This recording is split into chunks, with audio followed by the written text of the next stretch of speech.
Qo'llarda bilak uzuk va soat taqish qo'llardagi og'riqlarga sabab bo'lishi mumkinligi haqida eshitganmisiz? Agar eshitmagan bo'lsangiz, videoni oxirigacha ko'ring, bu haqida bilib olasiz.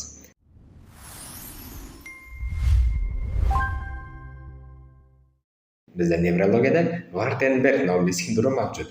Bu sindrom nima degani? Bizda bilak nevroni shu sohadan zararlanishi turli xil og'riqlarga, uvishishlarga sabab bo'lishi mumkin. Bularga nimalar olib keladi? Bilak uzuk yoki soatni tor qilib taqib olish, shu sohada zararlanish yoki travma olish, qolaversa uzoq vaqt kompyuterda ishlovchi insonlarda ham shu holat kelib chiqadi. Bu holatda qanday simptomlar yuzaga keladi?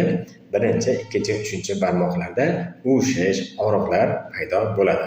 Bu holatni qanday yengish mumkin? Bu holatda yuqorida sanab olgan simptomlarni yo'qotish kerak. Soat va bilak uzuklarni tor qilib taqmaslik kerak. Qolaversa nevrologga uchrash kerak. Nevrolog sizga kerakli muolajalarni qilib beradi. Agar video ma'qul kelgan bo'lsa, like bosing. Agar yaqinlaringiz orasida shunday bemorlar bo'lsa, jo'natib qo'ying.